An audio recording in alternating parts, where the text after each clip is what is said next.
music on a guitar. John Belushi picks up the guitar and destroys it in the cinema a lot because he just smashes it and then waggles his eyebrows at the camera.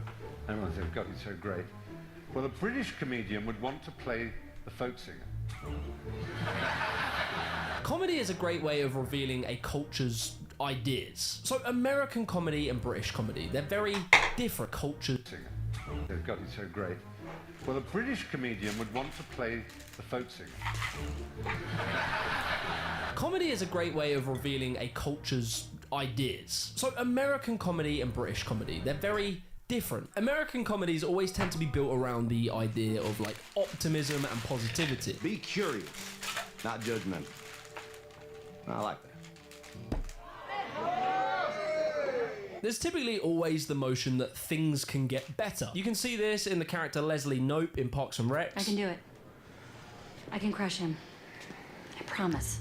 And typically, in an American comedy, the cool guy is the main character. So you know how to take the reservation, you just don't know how to hold the reservation.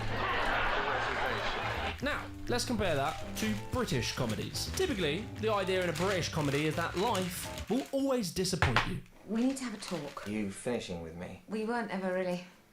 Oh. I see you not around, but here. See you.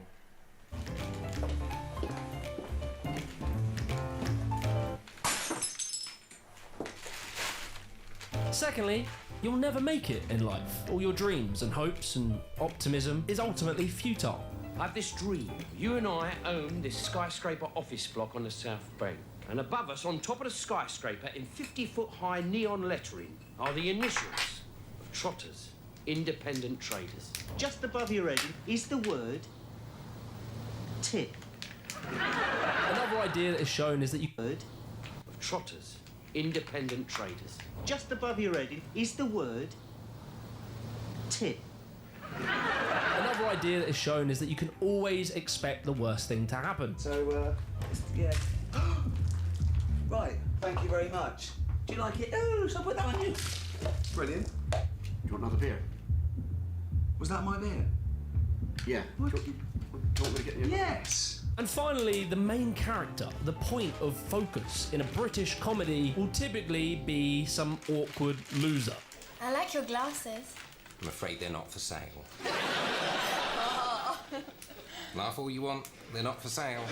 So this leads us to our first key cultural difference. And that is American idealism versus British realism. Instead of me telling you this, I'm going to show you it through expressions. Americans will say things like this. Well, you know what they say. The sky's the limits. You miss 100% of the shots you don't take. Whereas in Britain, we'll say things like, got hope for the best, but expect the worst, mate. We literally have a thing called sod's law. What can go wrong will go wrong. And then let's say you have a situation where something is looking good. You've got an opportunity. Americans will say, when life gives you lemons, make lemonade. Whereas we'll literally say, well, old boy, don't count your chickens before they hatch. And then finally, if you're in America and your whole life is going terribly, is looking awful, Americans say, well, it's always darkest before dawn. In England, if everything's going well, we'll say, yeah mate, but this is just the calm before the storm. So you might be wondering, why? Why do we have these very distinct attitude differences?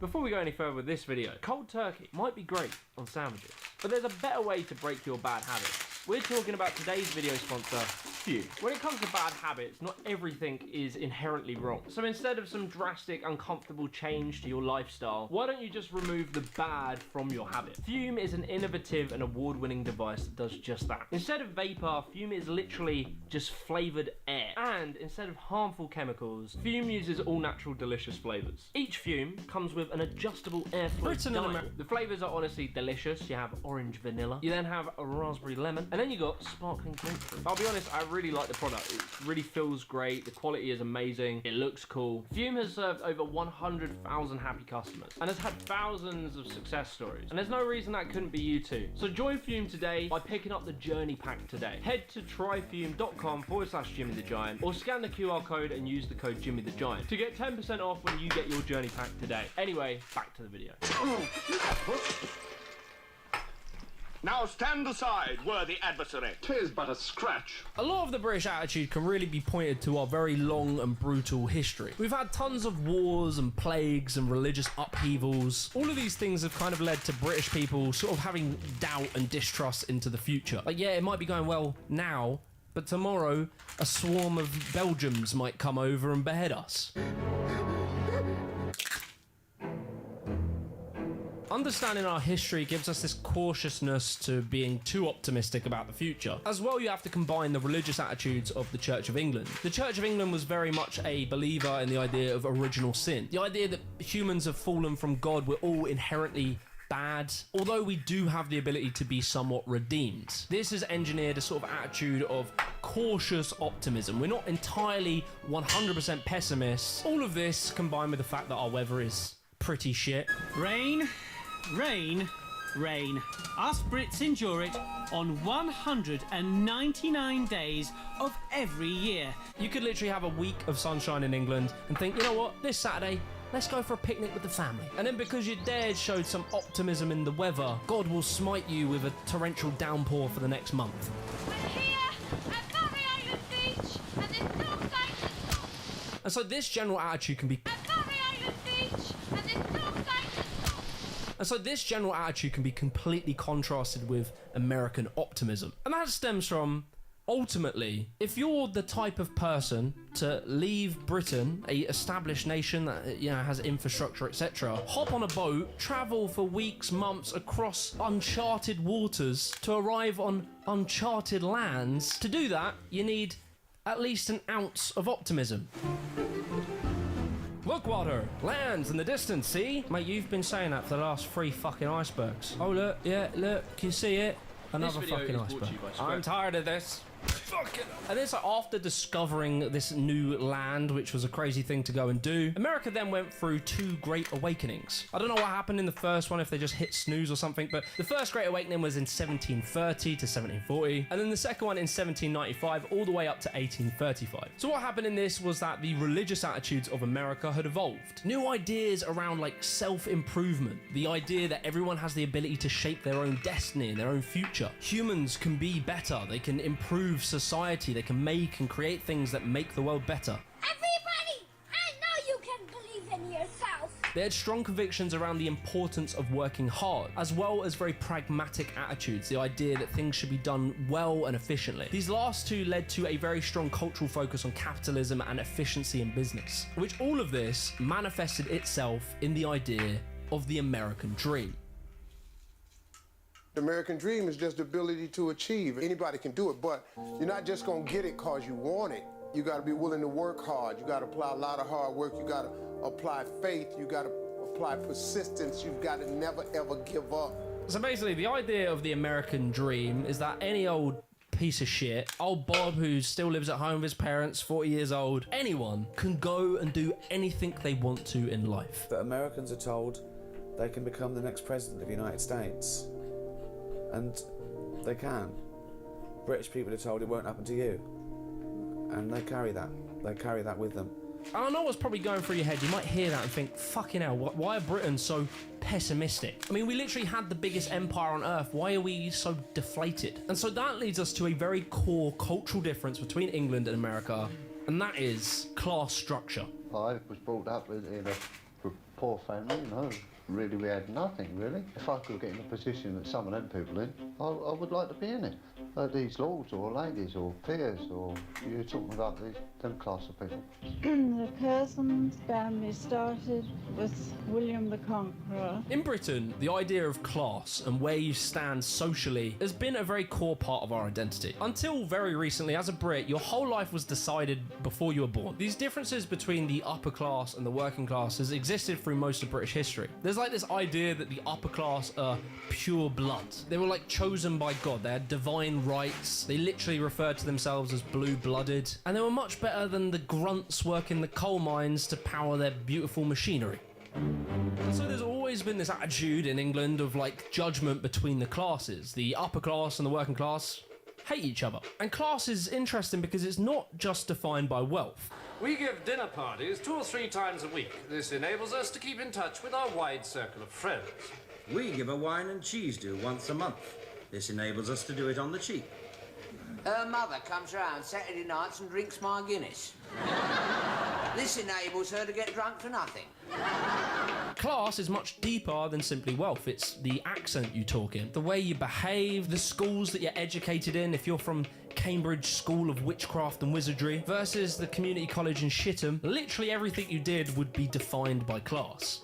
I think working class people in general feel this kind of thing weighing down upon them, and I can't put it into words of what it is, but I think people watching this will understand that you feel it pushing you down all the time. And so there's this understanding that there isn't much class mobility. If you are lower class, even if you got wealthy, you could never be upper class. There's no way. And so this kind of demoralization spawned a attitude in British people that things can't really get that much better. I'm always going to be judged from basically the background that I'm from. In America, as I explained with the American Dream, the attitude is that anyone can be anything. Americans love the idea of the rags to riches story, the underdog archetype that you see in films like Pursuit of Happiness or The Founder. Class does exist in America, but it is very different. You're probably going to see more things between North and South divides and racial divides. But I do, as a British person, quickly want to make a caveat. The British people have never had like outright defeatism. British people will try in life, they'll try very hard, but we just don't like to get our hopes up. We are optimistic, but just in a very cautious way. Like, Americans might aspire to be a millionaire CEO of a big tech startup, whilst British people will aspire to one day shop at Waitrose. My wife likes to shop at Waitrose. It's the middle class option. People who shop at Waitrose, they like to drop it into conversation. Sorry I'm late, I was just at Waitrose! Just so everybody knows. So the explanation on the class system leads us to another point, which is politeness and expressiveness. Here's your food, good sir. What the fuck is that? Everything okay with the food? Oh yes, lovely, thank you. I would say British people are kind of overly aware of being rude and impolite, which has some benefits. You know, we treat people really well. We hate to be awkward and we like people to feel relaxed. But it can cause British people to take way too much shit and not stand up for themselves.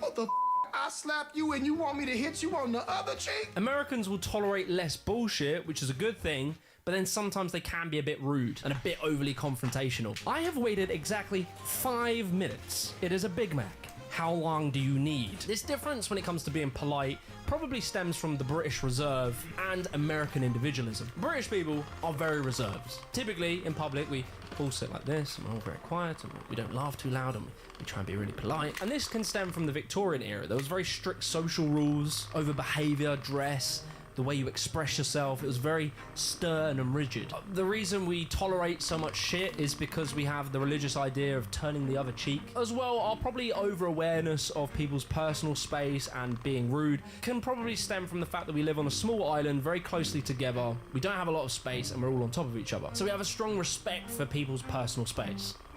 Okay. And then, like, some of it is the fact that the upper class social attitudes probably trickled down to the working class, where it's always seen as being a lower class thing to speak loudly and have bad manners and be overly confrontational.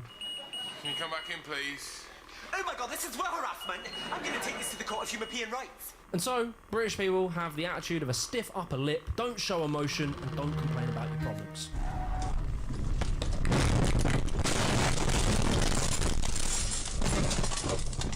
Well, that was fucking scary.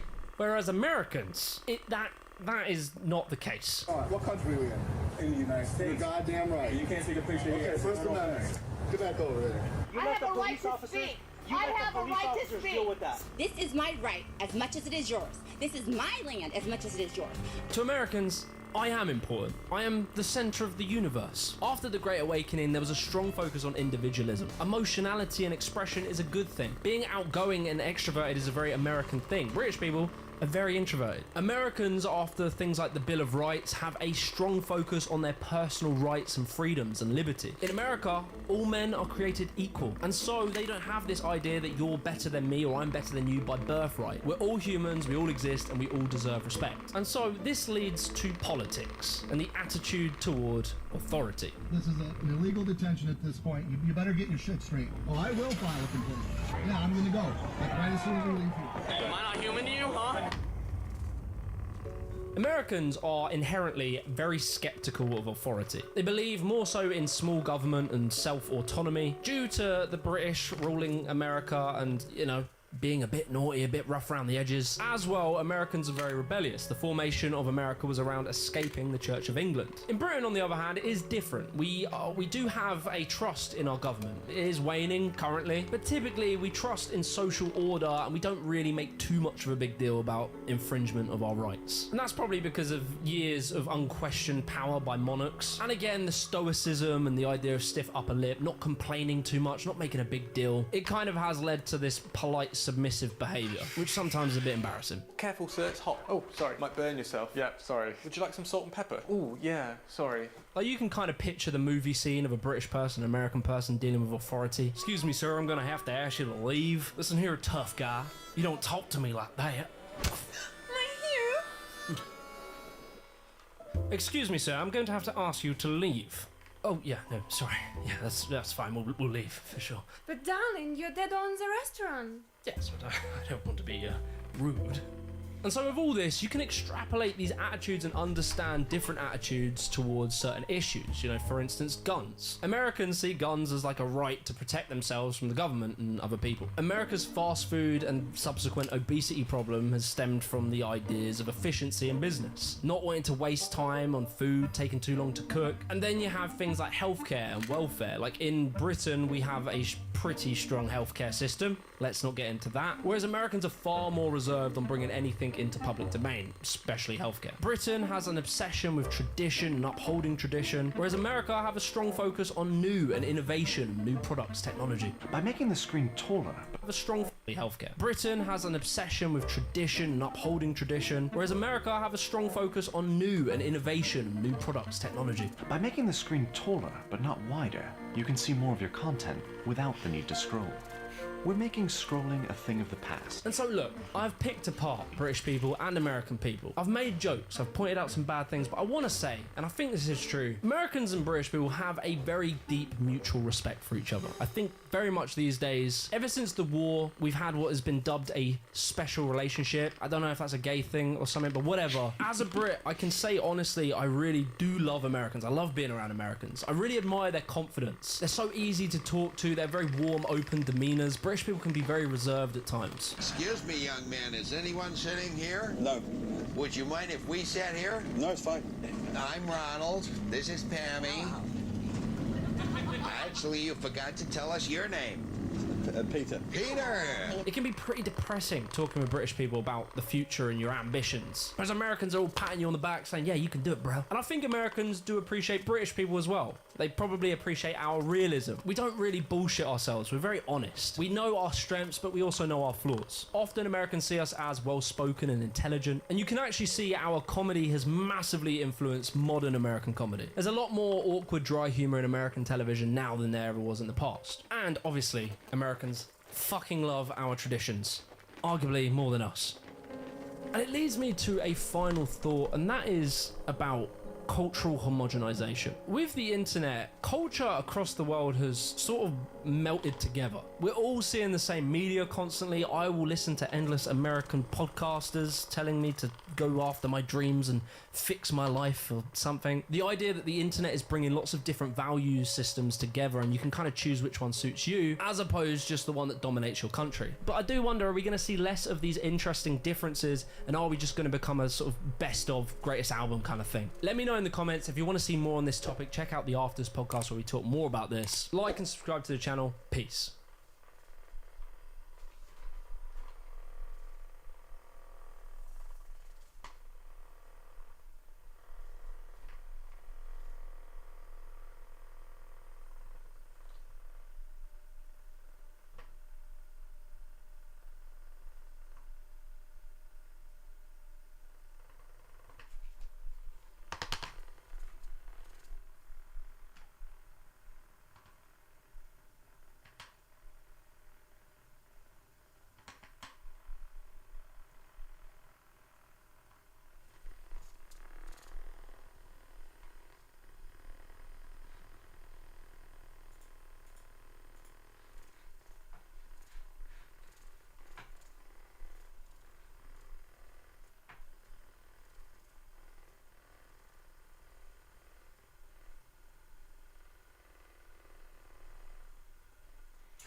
Where's the sun?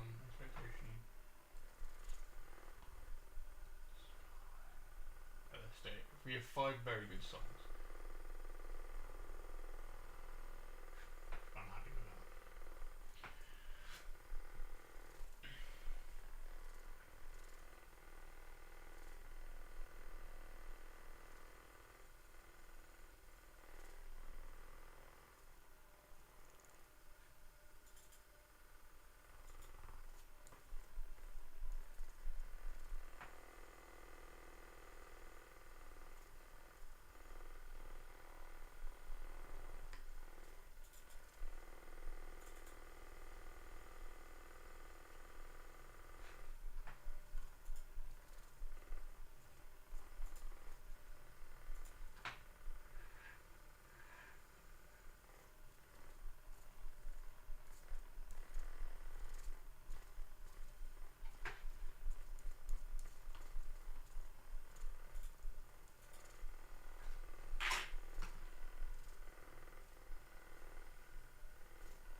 What's all this?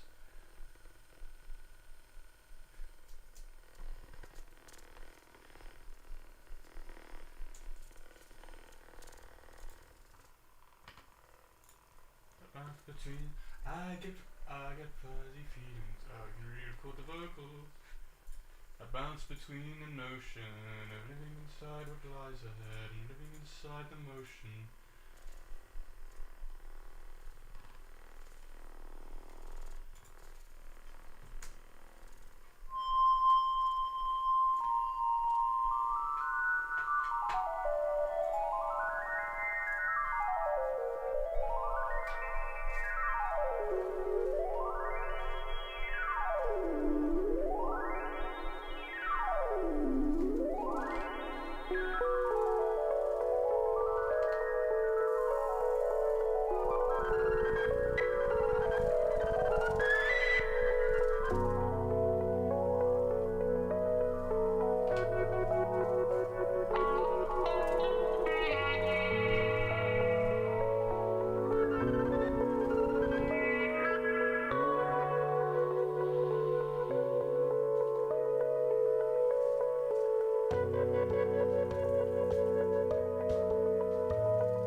what lies ahead of me inside the ocean.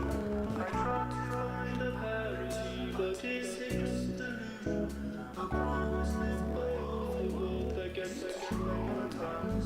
Sometimes between my moment of dream and I hear all the words.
Do all the vocals.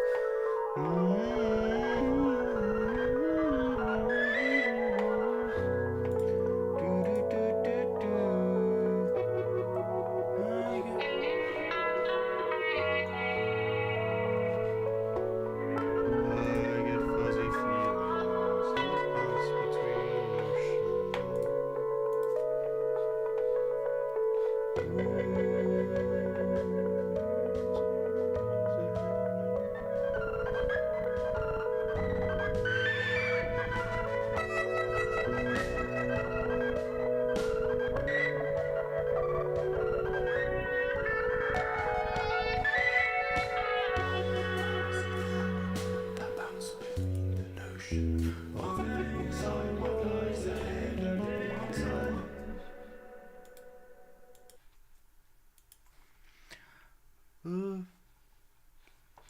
I get fuzzy feelings that bounce between the notion of living inside what lies ahead. Fuzzy feelings that bounce between the notion of living inside what lies ahead and living inside the notion. I try to find a parity, but is it just delusion? I promise live by all the world that connects to my monkey frame and idea of now I look back and see that really I was happy.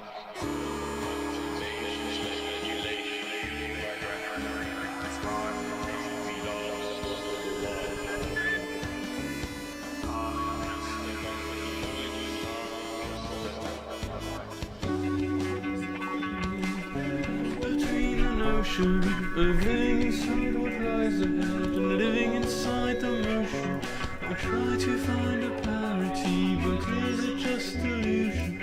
A promise that time is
test. I get fuzzy feelings. I. Hello.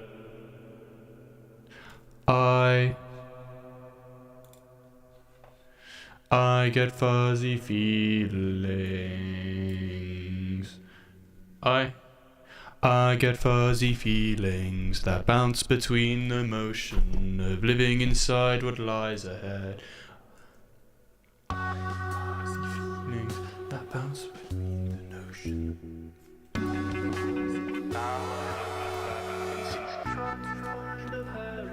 But is it just illusion? Living inside what lies ahead and living inside the notion. I get fuzzy feelings that bounce between the motion. I get fuzzy feelings. I get fuzzy feelings. Fuzzy feelings that bounce between the notion of living inside what lies ahead and living inside the motion. I try to find a parity, but is it just illusion?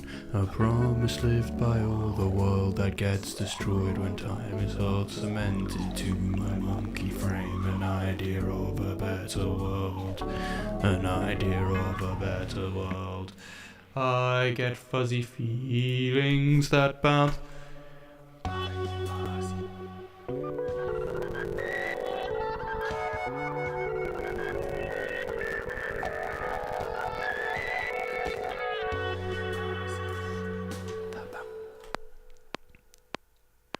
I get fuzzy feelings that bounce between the notion of living inside what lies ahead and living inside the notion. I try to find a parity, but is it just delusion? A promise lived by the one that gets is right on time is hard to make. I get fuzzy feelings that bounce between the notion. Not living inside what lies ahead.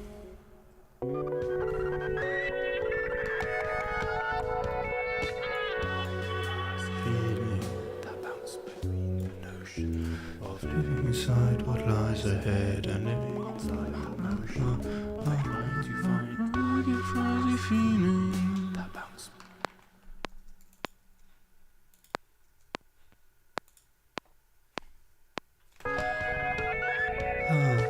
I get fuzzy feelings that bounce between the notion of living inside what lies ahead and living inside the motion.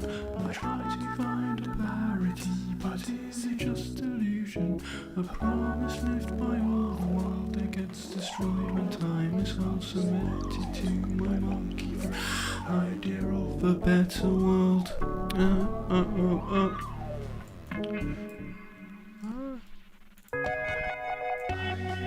Feelings that bounce between the notion of living inside what I get fuzzy feelings that bounce between the notion of living inside what lies ahead and living inside the motion. I try to find a parity, but is it just illusion? A promise lived by all the world that gets destroyed when time is hard cemented to my monkey frame an idea of a better world.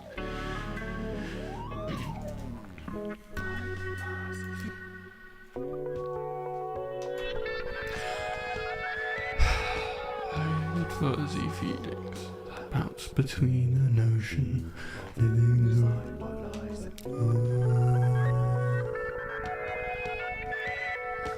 I get fuzzy feelings that bounce between the notion of living inside what lies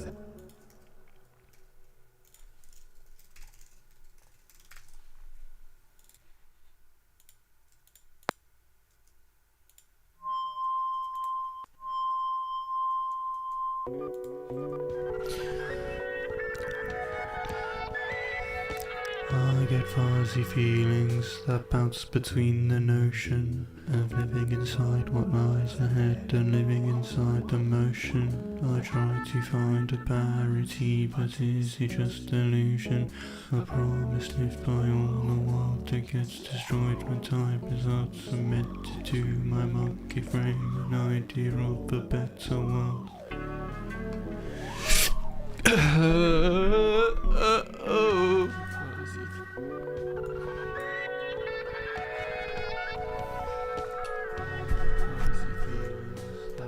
Between the notion of living inside what lies ahead and living inside the motion. I try to find a parity, but is it just illusion? A promise lived by all the world that gets destroyed when time is out cemented to my monkey frame an idea of a better world. I get fuzzy feelings that bounce between the notion of living inside what lies ahead and living inside the motion. I get fuzzy feelings that bounce between the notion of living inside what lies ahead and living inside the motion. I try to find a parity, but is it just illusion? I get fuzzy feelings that bounce between the notion of living inside. I get fuzzy feelings that bounce between the notion of living inside what lies ahead and living inside. I get fuzzy feelings that bounce between the notion of living inside. I get fuzzy feelings that bounce between the notion.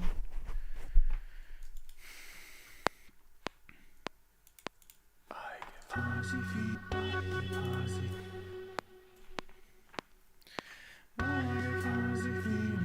That bounce between the notion of living inside inside what lies ahead and living inside the motion. I try to find a parity, but it's just delusion. A promise lived by all the world that gets destroyed when time is ultimate. My monkey frame an idea of a better world. I get fuzzy feelings that bounce between the notion of living inside what lies ahead and living inside the motion. I try to find a parity, but it's just delusion. A promise lived by all the world that gets destroyed when time is half cemented to my monkey frame an idea of a better world.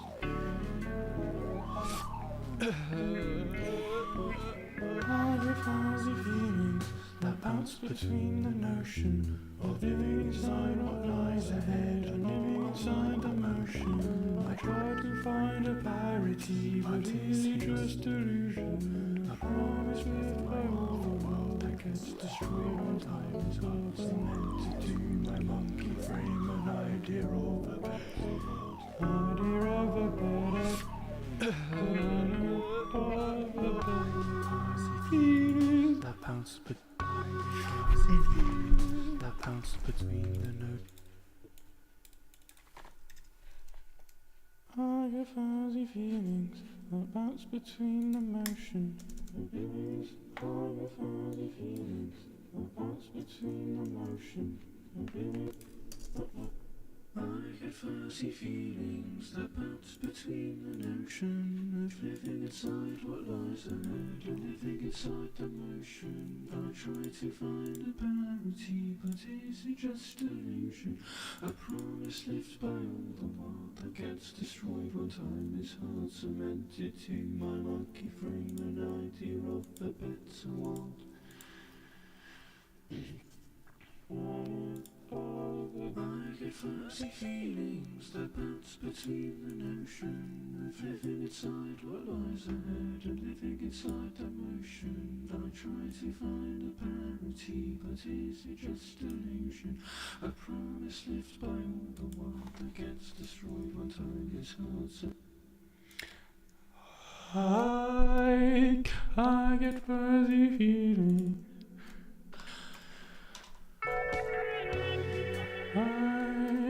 I get fuzzy feelings. I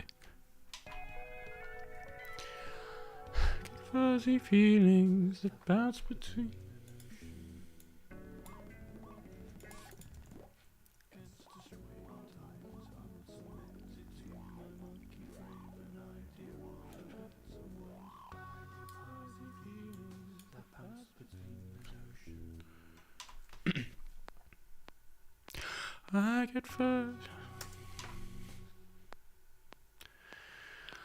I get fuzzy feelings that bounce between the notion of living inside what lies ahead and living inside the motion. I try to find a parity, but is it just illusion?